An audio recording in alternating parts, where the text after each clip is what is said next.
सांगली बस स्थानक चोरांचा अड्डा. भाजप नेते बाबासाहेब आळतेकर यांच्या पत्नीचे 13 तोळे सोने गायब. तपासाच्या संत गतीमुळे नागरिकांमध्ये संताप. सांगलीच्या गजबजलेल्या बस स्थानकावर चोरांचा सुळसुळाट झाला आहे की काय, असा प्रश्न आता भाजपचे जिल्हा सरचिटणीस बाबासाहेब आळतेकर यांच्या पत्नी नूतन आळतेकर यांचे तब्बल 13 तोळे सोने बस स्थानकावर चोरीला जाऊन बराच काळ लोटला तरीही अद्याप चोरट्यांचा कोणताही सुगावा लागलेला नाही.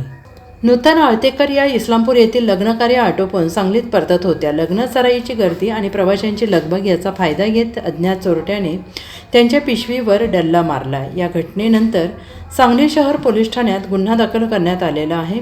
भाजपा पदाधिकाऱ्यांच्या पत्नीचे दागिने चोरीला गेल्याने राजकीय वर्तुळात आणि शहरात मोठी खळबळ उडाली होती. मात्र हाय प्रोफाईल केस असूनही महिनाभरानंतर पोलिसांच्या हाती अद्याप काही लागलेलं नाही. नूतन आळतेकर यांच्या तक्रारीला आता काही काळ उलटला आहे. आरोपी अजूनही मोकाट आहेत. पोलीस या चोरट्यांच्या मुसक्या कधी आवळणार आणि चोरीला गेलेला ऐवज पुन्हा कधी मिळणार याकडे संपूर्ण जिल्ह्याचे लक्ष लागून राहिले आहे.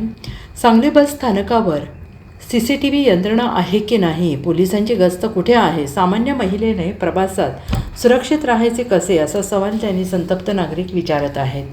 Bureau report SBN Marathi Sangli.